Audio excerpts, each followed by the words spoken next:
Hello, everybody. You're listening to Sam J Has Questions. I'm your host, Sam J.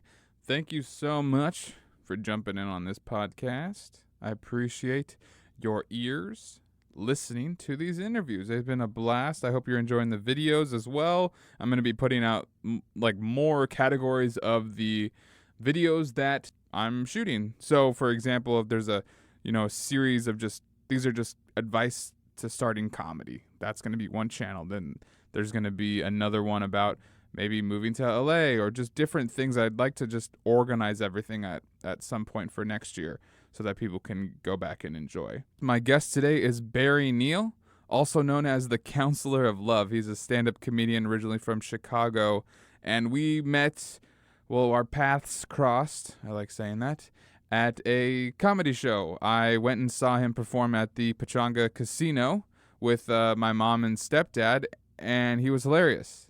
Had a presence to him, and after the show, he was extremely nice. I went up to him and introduced myself, and I said I was a comedian. I really enjoyed your performance. So all I did was just ask Barry, hey, can I talk to you on my podcast? He said yes, did a little bit of light Googling, found out he wrote a book called How to Get Started and Manage Your Stand-Up Comedy Career, Inside the Serious Business of Comedy. And I immediately reached out to him, bought the book. I'm making my way through it, and in the interview I told him the one thing I made sure to do was forget everything I thought I knew about stand-up and just come into this book and this conversation as a clean slate and just take it all in. I really wanted to get these hacks from a 30-plus year veteran in comedy, and I hope that I asked the right questions, and I look forward to talking to Barry again. So without further ado, please enjoy the episode.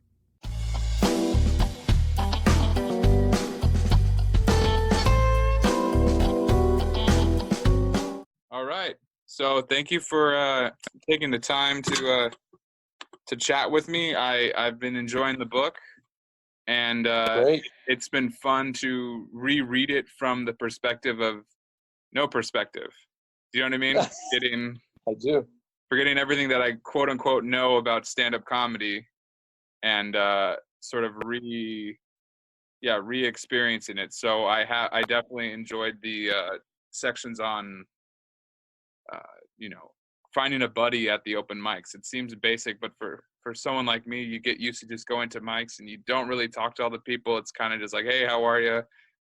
What's up? And you get and you go. Yeah, the open mics, I always say they're good learning experience. They're a good stepping stone. But like I say in the book, if you can find somebody there that's simpatico, that you feel actually has the ability and the drive to get to the next level, that's the person you want to hang out with. Because 90% of those people at open mics are never going to make a living at it, which is okay. But if you want to be that 10% that actually wants to move forward, try to find that one or two people and hang out, talk ideas. That's important. Birds of a feather, that so to speak. Yeah, so I know that you started in Chicago. You have your Chicago hat on. What was the just briefly talk about like starting in Chicago in that scene, and maybe Yeah, I started when I was really young. I was in college, and it was something that I just started wanting to do. And they were open mics, and it's hard. You're 18, 19 years old, and trying to perform late at night in front of 15 drunk people. But you learn your chops. My brother was with me at the time, so it was nice because I had a friend and a brother start. And then I went to Northwestern and really got into comedy doing a show called the Meow Show, which was kind of the big show on campus. There was a lot of improv, but it really taught me a lot about comedy and writing. And some of the alums there that got out of it are Julie Louis-Dreyfus, Dermot Mulroney, George Newbern, David Schwimmer. So it was kind of a thrill to be in that show. And then that kind of launched me coming out here and doing more stand-up. Okay. And I liked in your book you talked about coming out into LA, and maybe not this exact phrasing, but what I took from it was the distractions of everything else out here. And I think you put it like, I just want to be the best stand-up comedian I can be. There, like you gave that advice, just do your stand-up, because everything else can kind of lead from just being a great stand-up comedian. Yeah, that it's kind of the stay in your lane. And and I can't remember who told me this, but he said it might have been Bud Friedman, who was the owner of the Improv. And he said, if you're the best at anything, they'll let you do everything. So, it's like Jerry Seinfeld. It's like, he can't act, and he'll be the first to admit it, but he was the best stand-up. So they're like, yeah, you can have your own show and you can just play Seinfeld. Yeah. And that's really the key is if you're the jack of all trades, the people forget the end of that, which is you're the master of none. So when people go, I'm a screenwriter, I'm an actor, I'm this, I'm that, again, I'm going to make sports analogies all throughout this interview, I'm sure. Right. But if you have two quarterbacks on your team, you have none. If you're telling me that you have two quarterbacks that can play, that you don't know which one is better, then you really have no quarterbacks. Gotcha. So specialized and whatnot. Yeah, people at Green Bay know Aaron Rodgers is the man. That's it. The end of story. They don't care about the second or the third guy. Yeah, if you have to get to the second and third guy, we know we're in trouble. So if you're the best stand-up out there, you dictate your own price. That's the other thing too. Is like, great comics dictate their price, because comics are like, how much should I get paid? This and that. And I go, the market. The great thing about our free market is that the market will dictate what you deserve to get paid. Yeah. And if you can bring in 1,000 people who are willing to pay $30, $40 a pop, then you're going to get, like Fluffy does, 6 figures. Yeah. If you can't bring anybody, then you get whatever people are willing just to offer you. Yeah. I heard something crazy about Sebastian. He's been the highest paid stand-up comedian, and he only does stand-up. He's not in LA doing, sitcoms or whatnot. His payment is coming from, people buying $100 tickets to see him in a theater. And it's such an interesting thing that people, but they're voting with their wallet, as my uncle talks about like that. But like, yeah, Brian Regan is the same. You know who Brian Regan is? Yeah. He's probably one of the best working stand-ups. Seinfeld said he's the best technical stand-up out there. And he's been offered so many shows, and he just goes, I don't want to do it. I just want to do stand-up. And, there's a guy, again, making, a lot of money for every show he does. So he just picks the shows he wants to do. And he's great. I mean, we're thrilled we have him up in Lancaster. He's our last show of the year here at the Performing Arts Center. Oh, that's great. And I know you are a producer for the Antelope Vallet Comedy Festival. When was the first one, or is this how recent? We did it. We did it recently in September. So that was our inaugural kickoff. Great. And my company books the Performing Arts Center here in Lancaster, and we had done this festival about 4 times in Laughlin, and it was a big success. We had everyone from Jay Leno, Larry the Cable Guy, Dana Carvey, and it was great because Laughlin's a great comedy town. But I thought I'd bring it to Lancaster, and it sold out. We had Felipe Esparza was the main headliner. Great. And what was very exciting for us was having the $10,000 comedy competition. When great comics from around the country come out and compete, it was so much fun. Yeah, because comedians are normally competing for either two drinks or some some fries. Yeah, exactly right. Yeah. What do I get if I win? You get a free meal. Woohoo! So that was great. So $10,000 purse. That's great. 10,000. It got divided, 7,500 to the winner, and then 15 to the second, and 1,000. But all top 12 people were guaranteed work as well. So out of the 40, 12 of them at least got a couple of weeks of work through my company. So the talent level was incredible. We had industry people there, and people got signed that weekend.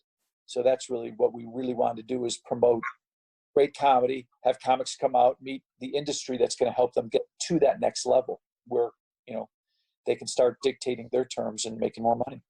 Yeah. And I really like the pieces on here. Your book is titled How to Get Started and Manage Your Stand-Up Comedy Career. And the section that I got some enjoyment out that I read recently was just about professionalism. And that section is something that you would think would be obvious to people. Yeah. Every couple weeks I get the head shaker where I just go, I don't know how you function in everyday life being so incompetent. It's just, the profession. People forget, everyone has lives. So when I get a phone call going, hey, how long is it going to take me to get to the Pechanga Casino? And I'm like, I don't know. Are you walking? Are you riding your bicycle? Get Yeah. on the internet and figure it out. Just things like that. Or they have headshots that are in black and white. It's like, what is this, 1965? Get a color headshot. It's just little things that just they do that, unfortunately derail some early careers, because there's people that are funny we just can't work with because they're just so unprofessional. Yeah, I think I have a lot of experiences with people who are really talented and funny, but they often shoot themselves in the foot, just on simple things like that, or whether it's a Yeah. personality trait, or, maybe how they say certain things to people. But I mean, the reason that you have this experience is because you have made that mess up. I mean, you unfortunately had to fly to Buffalo for a gig. Yes. And can you talk a little bit about just why? I mean, this is all coming from having experience, so that's what it's the experience of the School of Hard Knocks, is that I had been booked for a club in Buffalo and got my plane ticket and was very excited to go out there. And I flew out the day, I think the day of, or maybe the day before, and I went to the club and it was closed. And I'm like, I met somebody who was at the bar who was, and I'm like, why does it say closed? And they're like, we closed 2 weeks ago. And I'm like, nobody called me. And they're like, yeah, they took off with the money. Okay. And I was just stuck in Buffalo for a couple of days till I could get a flight back. And yeah, that was brutal. I mean, there's a book out there called Road Stories. And I mean, everybody has them. everybody has something. Whew, yeah, there's some road stories where you just go, wow, I don't know how I escaped that one. Yeah. So now I saw you perform at Pachanga, and Yeah. how often are you traveling? Are you Now that I'm in Southern California? I know you have kids. yeah, I have kids, and as I'm looking at the podcast, I'm like, wow, who's that old guy you're interviewing? So I don't travel as much. I did it for 30 years. I started when I was 21. So, I've done it. I love it. I got to a certain point, but, I think at some point you have to start being realistic with your expectations. I got to the point where, I got a production deal. NBC liked the show that I do. As you know, I go by the Counselor of Love. So, it just didn't work out, which is, that's fine. I got as far as I felt I could. I don't want to be on the road when I'm 60 years old at clubs. That's just not what I want to do. Yeah. My passion is, kind of, again, like that athlete who starts out when they're really young. I used to be the youngest guy in the room, and now I'm one of the older guys in the room. So I want to be that mentor to young comics. And that's why I started the company.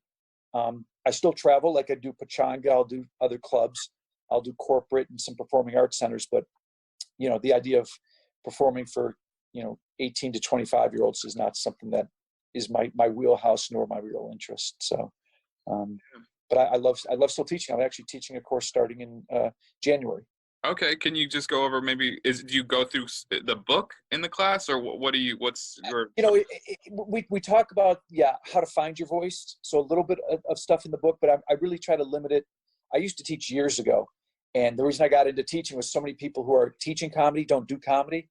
And I find that offensive. It's like, listen, I like music. I'm not going to teach music. I can't sing, and I don't know what a note is. So it's like the idea that you're going to teach stand-up but don't do it was offensive to me. So I started teaching.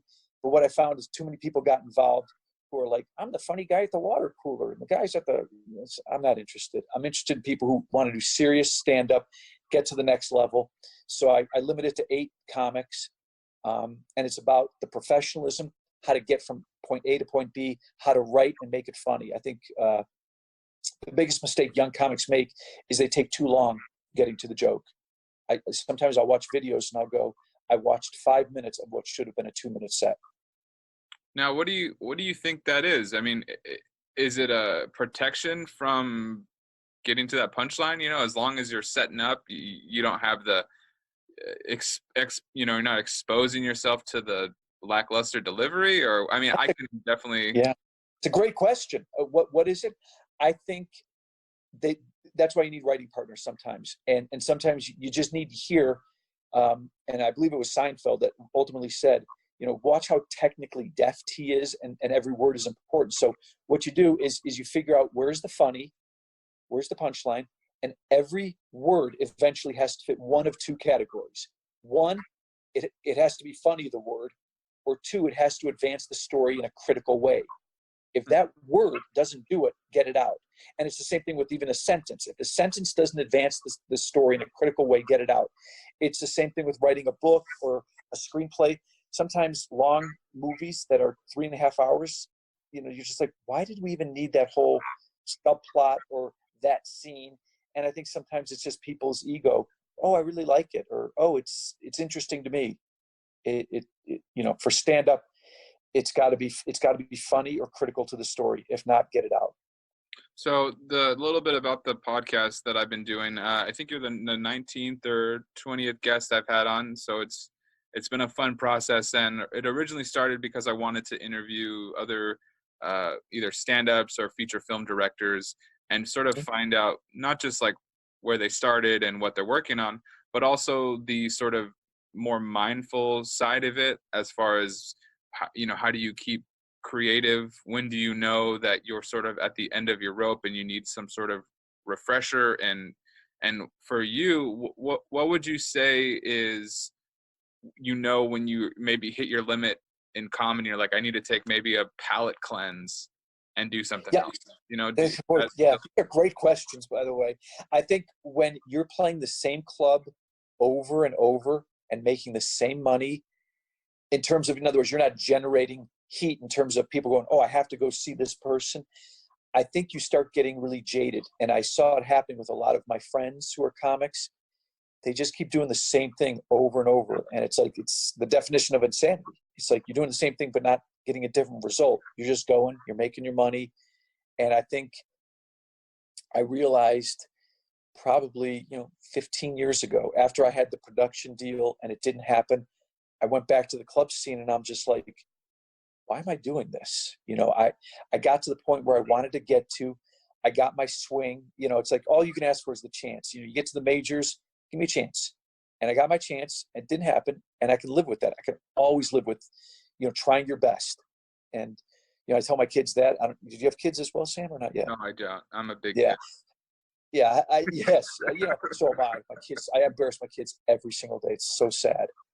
They're like, Dad, try to be more mature. I'm like, what? They're like, so you hit your swing, Dad. Calm down. Yeah, I always say, just do your best. And again, it goes back to sports. I played a lot of sports. I traveled, and I always thought, what? If I played the best game I could play, I can live with not winning. It killed me, and I got mad, but I could live with myself knowing I prepared the best I could. I gave it the best I could, and that's all you can do. And that's with comedy. I think that's what you ultimately have to do. If you do cinema, because I know you're a film guy, try to put the best film you can together. And if you get to the point where you're just, you're doing schlock, why? Ask yourself, at the end of your career, are you going to look back and go, wow, I'm really proud of that? And that's why I started my company. I started the festival, because I feel like there's that circle of life that, I haven't have it in my act, but it's like, you start life and you live it and you do the best you can. And then on the downside of it, you just go start giving back, and to me, if I can help somebody get to that next level, that's awesome. I'm happy being the mentor now. That's kind of my role now. Totally. That's great. I really liked I had to post it, the style section in your book and talking about voice and originality. From what I understand, you had sort of, I don't want to say branded, but your act sort of started to form when you realized, hey, I'm talking a lot about relationships, whether it's from your marriage, getting married, and you realize, hey, this could be sort of, what I'm talking about. I mean, that you became the counselor, or is the counselor of love or the doctor of love? Which one do you prefer? The counselor of love. That's how I branded it. And it was because the truth is, people go to a comedy club, they're drinking, they're not going to remember your name. There's just they're going to go out and go, hey, remember that guy we saw a couple of weeks ago? Who was it? Oh, I don't know. He was a guy. He talked about what, but they'll remember, hey, yeah, that's the guy that kept talking about relationships. He was the counselor of love. And it was so easy to remember and brand. So everything I would sell, every merch would say counselor of love. And that's how the TV show kind of got pitched. Oh, gotcha. So, you want to give yourself a branding. I mean, that's the whole point of all companies is you want that brand name recognition. So you try to find your voice. And to me, you find your voice by talking about things that are important to you, and I could always tell when comics are up there, just trying to get a laugh with whatever. And that's, to me, that's bubble gum. It's, you chew it for a minute, you enjoy it, you laugh, but it has no lasting flavor. Yeah. I have a stand-up comedian friend that I started with. His name is Quincy. And we'd always joke, we'd be in the back of a mic or something, and we're watching a comic waiting to go up, and he leans over and he goes, yeah, they're, if they're doing well, they're like, they're doing good, but like, could you see them do an hour? Yeah. Like what would this really be? And Yeah, that's true. that's Absolutely. the bubblegum. I mean, they might be doing well, but yeah, it comes down to that substance. Like, what would this be? And for the most part, you're like, I would not want to see an hour. No, thank you. Yeah. I mean, people always say, I have an hour of material. Can I headline? And I go, I don't know. Just because you have an hour of material doesn't make you a headliner. To me, a headliner, a good one, is somebody that can carry the show if it's not going well prior. If the opener and feature don't do great, it comes down to the headliner. And it's like, look, you got to bail out the show. And 45 minutes of just, jokes, random stuff, that's not enough. You've got to be so memorable. That's what makes a great headliner. It's like, wow, that carried the day. And again, I go back to sports. It's like, look, you can be having a crappy 58 minutes, but if you got a quarterback in the last 2 minutes that can finish the game and drive for his touchdown, that's why you pay that guy. And that's why headliners make the money they do, because they're the guy that can, when I say guy, they're the comedian that can save the show. And I've been part of it on both ends, from when I was the opener, feature, and now headliner, where it's just like the show's just not going great, the audience isn't into it, but that headliner, whether it's me or when I was younger, another act, and they just crushed it. And it's like people will leave happy as long as the headliner does well, inevitably. No one's going to walk out of a great headlining show and go, oh, that headliner was great, I'm so disappointed that opener wasn't funny. They don't care. Yeah, it's not even on their radar. No, it's not even on the radar. I had a couple other so let's see, performing. For the people who have no idea what it's like to headline, myself included, what is performing to a good audience for that headlining set versus a bad audience? Like, what makes it that slight difference? You mentioned, 58 minutes of struggling, but the last two, is it something in the material, or is it like, how often do you, I guess I have a couple, how often do you maybe sway from that headlining set to get them back? You're like, you're always adjusting. What's the, in your head? Again, a good quarterback and a good comic will audible.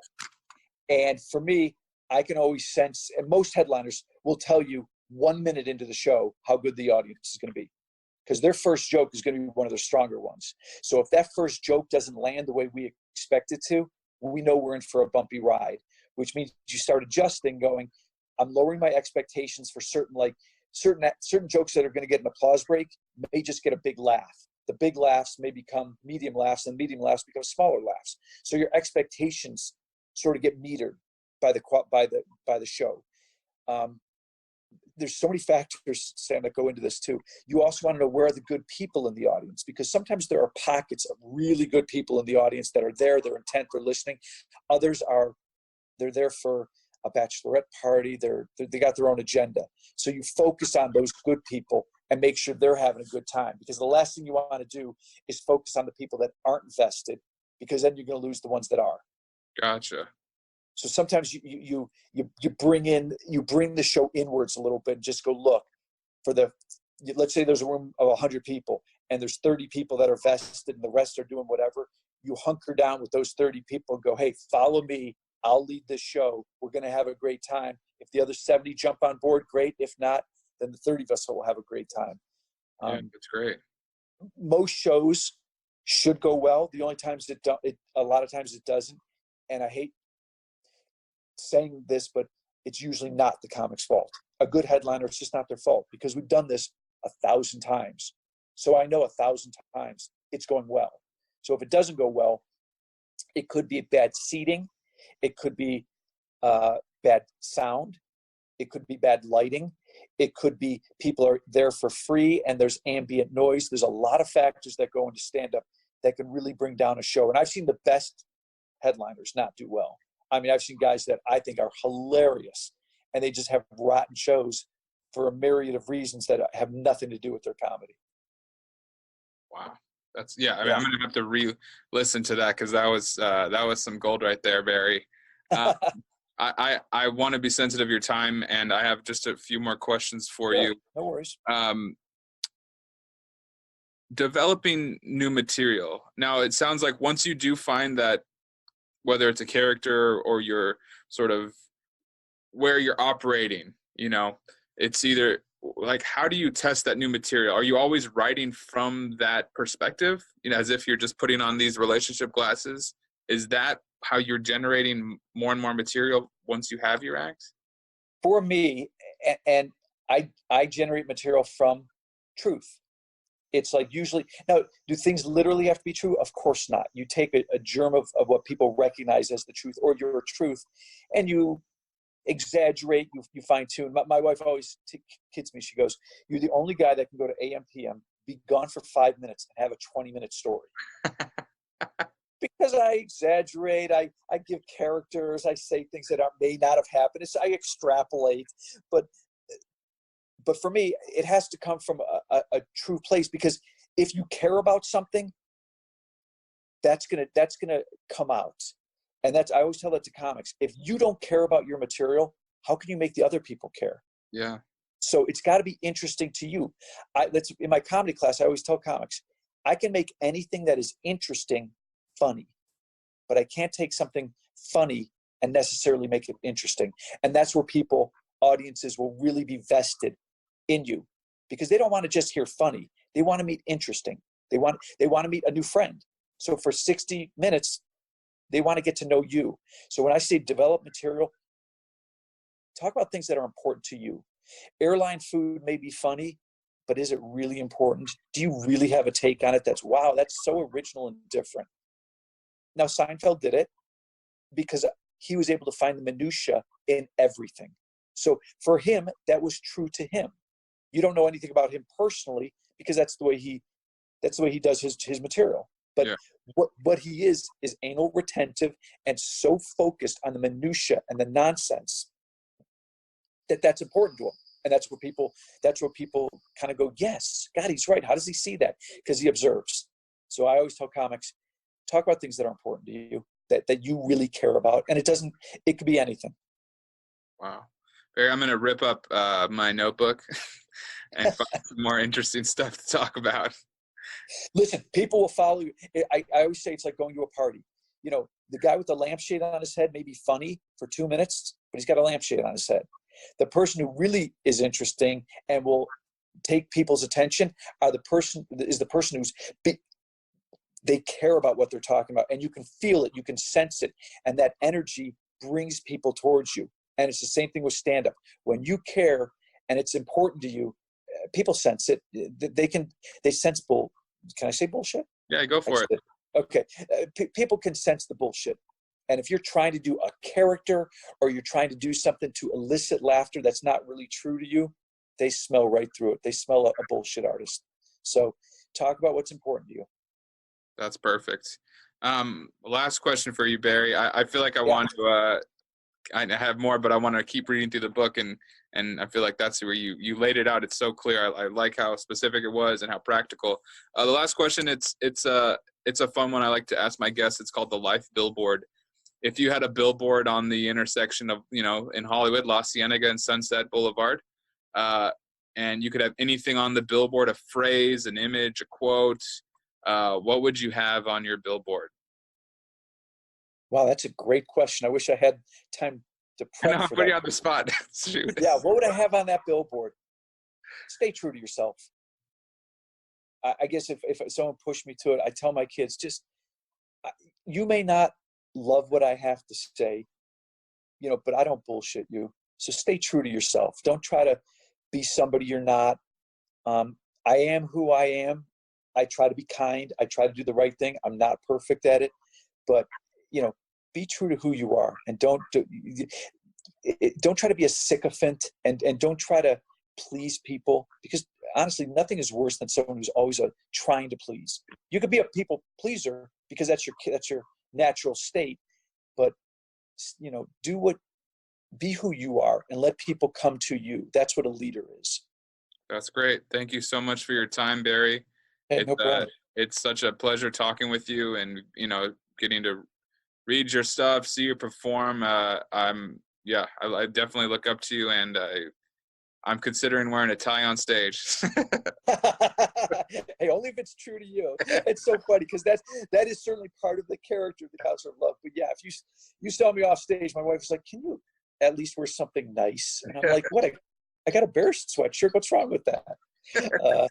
So anytime. This has been so much fun, Sam. I wish you all the best, and I love talking comedy. And like I said, if you ever have questions or whatever, my email is always open to you. Thank you so much, Barry. Have a great rest of your day. Thanks, buddy. Let's write some jokes. All right, sounds good. Bye. Take care. Bye-bye. What a freaking dude, huh? Professional. I love talking to Barry. I look forward to talking to him again. Thank you so much for listening. Go ahead and check out Barry's work on YouTube. You can search Barry Neal. All right, thank you so much for listening. This has been Sam J Has Questions. I'm your host, Sam J. Look forward to next week's. I got a doozy, and let's see, some shows coming up. This is coming out on Friday, November 8th, but set your dates, because next week, the 12th, I'll be performing at Artsy Farty stand-up show at the Art Click Pro Art Gallery. That is in downtown. And the show, let's pull this up. The show starts at 7 p.m. and I'll put a link to the description. Looks like we got some great comics on the show. And then the 13th is Royale's sketch show at the Pack Theater at 8 p.m. So come on out to that, and we'll talk to you soon. Thanks for listening, guys.